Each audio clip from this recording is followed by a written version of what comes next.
ఈ కార్యక్రమానికి ముఖ్య అతిథులుగా వచ్చినటువంటి సిబిఎస్ ఐఏఎస్ అకాడమీ డైరెక్టర్ వంటి బాలలత ప్రయాసములు ప్రత్యేకంగా కృతజ్ఞతలు ధన్యవాదాలు తెలుపుకుంటున్నాను.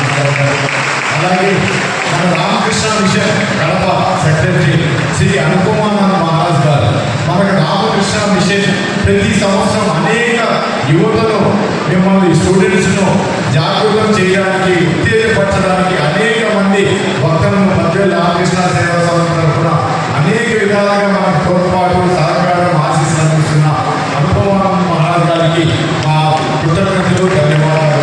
అలాగే ఈరోజు ఈ కార్యక్రమానికి అతిథులుగా అటెండ్ సిద్దిపేట నిష్పత్తాపన గారికి రాష్ట్రపతి నేషన్లో జాతీయ స్థాయిలో అవార్డు పొందినటువంటి శివశంకర సార్ మాస్టర్ గారికి, మణిపాల్ కాలేజ్ హనుమంతరావు సార్ గారికి, మా తమ్ముడు డాక్టర్ సాయి గుప్తా గారికి, మన కళాశాల ప్రిన్సిపల్ సత్యనారాయణ గారికి, ఇక్కడికి వచ్చిన మన కళాశాల అధ్యాపకులకు, అధ్యాపకులు, విద్యార్థులందరికీ ప్రత్యేక అభినందనలు, కృతజ్ఞతలు.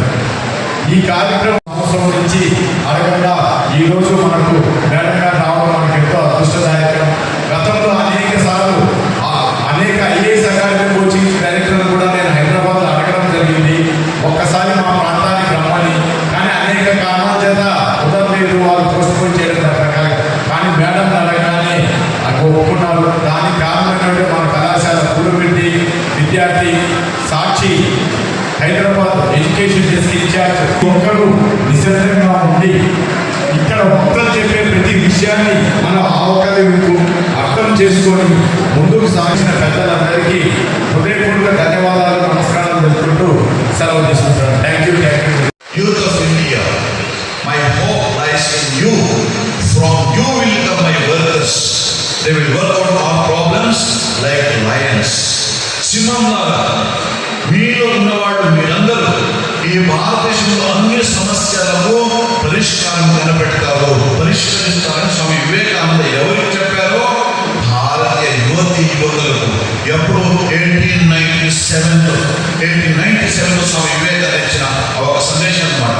ఇంకో విషయం చెప్తారు Swami Vivekananda, all powers are within you, you can do anything and everything అని చెప్పారు స్వామి వివేకానంద. నేను ఆ యూరోప్, అమెరికాను చూశాను, తిరిగాను.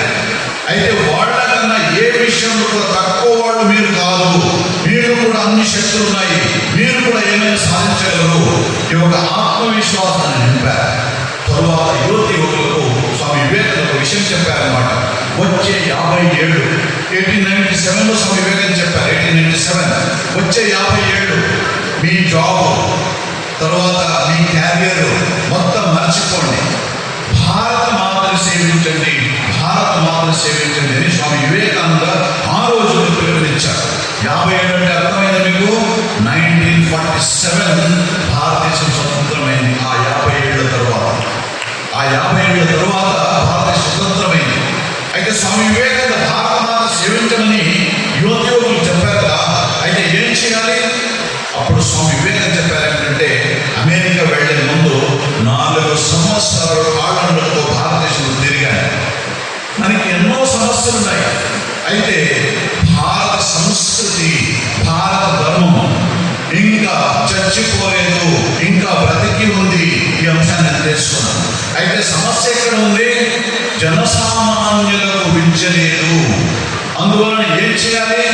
ఐరోప్య, అమెరికా దేశాలను తిరుగుతున్నప్పుడు నేను చూశాను, అక్కడ వాళ్ళకు ఉన్న సంపదలు, సదుపాయాలు వాళ్ళని చూసిన తర్వాత, మన భారతదేశంలో ఉన్న పేదరిక ఇవన్నీ చూసిన తర్వాత తేడా ఎక్కడ ఉంటుంది అని ఆలోచించాను. I thought about what is the difference, what made the difference. అప్పుడు స్వామి వివేకానంద చెప్పారు, వాళ్ళకి ప్రతి ఒక్కరికి కూడా మంచి విద్య అందుతుంది కనుక వాళ్ళు ఆ స్థాయిలో ఉన్నారు. మనకి విద్య అందరూ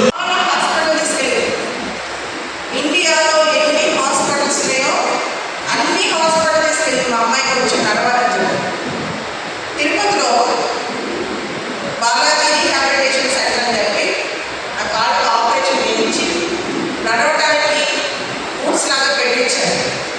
తర్వాత శ్రీకాకుళం జిల్లా దగ్గర ఎవరో ఒక నాటు వైద్యుడు ఉన్నాడు, చెట్టు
distance education Osmania university BA దూర విద్య ద్వారా చదివాను. మీలాగా మంచి కాలేజీలో చదివే అదృష్టం నాకు లేదు. దూర విద్యలో అనమాట. ఏదైనా చదువు కాస్త చూస్తూ వచ్చిందంటే మా అమ్మ మా నాన్న చదువు చెప్పేవాళ్ళు. మీ అందరికీ తెలుసు మన కుటుంబాల్లో, తెలుగు కుటుంబాల్లో ఒక మనిషికి పేదరికం ఉన్నా, ఒక మనిషికి ఏదైనా పెద్ద కష్టం ఉన్నా, లేదా ఒక అమ్మాయి కానీ అబ్బాయి కానీ కాళ్ళు లేకపోయినా చేయలేకపోయినా ఒక మనిషిని ఎలా చూస్తారు, ఎంత ఇన్ఫీరియర్గా చూస్తారు, వీళ్ళ వల్ల ఏం కాదు అని చెప్పి వాళ్ళపైన ఒక స్టాంప్ వేస్తారు, ఒక ముద్ర వేస్తారు అన్నమాట. మీ అందరూ తెలుసు కదా. ముఖ్యంగా ఏదైనా వైకల్యంతో పుట్టలే తప్పు, దాంతో పాటు ఏదైనా కాళ్ళు చేతులు ప్రాబ్లంతో ఉంటే కనుక మనిషిని సరిగ్గా ట్రీట్ చేయండి, మనిషిలా కూడా ట్రీట్ చేయండి. మీకు 2-3 ఎగ్జాంపుల్స్ చెప్తాను. విధానాన్ని ఎదుర్కొని సమాధాన సహనము అనేటువంటి నీతిని అందించి క్రమశిక్షణ సాధన ఇత్యాది ఎరువులతో ఈ ప్రపంచంలో అంతకంటే శక్తివంతమైనటువంటి ఆయుధం లేదు. ఒక విద్యార్థి, ఒక గురువు, ఒక పుస్తకం, ఒక పెన్ను, ఇవి చాలు ప్రపంచం యొక్క రాకను సమూలంగా మార్చి సరైనటువంటి దారిలో నడిపించడానికి. అందుకే మన పెద్దలు అంటారు, రాధాకృష్ణ గారు లాంటి వాళ్ళు అన్నారు, తరగతి గది ఓ ప్రసూతి మందిరం అన్నారు. ఎందుకు అంటే ఇక్కడ విజ్ఞానం పురుడు పోసుకుంటుంది అన్నారు. తరగతి గది ఓ శ్మశానం అన్నారు. ఎందుకు అంటే ఇక్కడ అజ్ఞానం ఖననం చేయబడుతుంది అన్నారు. తరగతి గది ఓ కర్మాగారం అన్నారు. ఎందుకు అంటే భావి భారత నిర్మాణం తరగతి గది నుండే ఆరంభమవుతుంది. తరగతి గది ఓ న్యాయస్థానం అన్నారు. సమాజానికి అవసరమైనటువంటి సరైనటువంటి నిర్ణయాలన్నీ కూడా తరగతి గదిలోనే తీసుకునబడతాయి.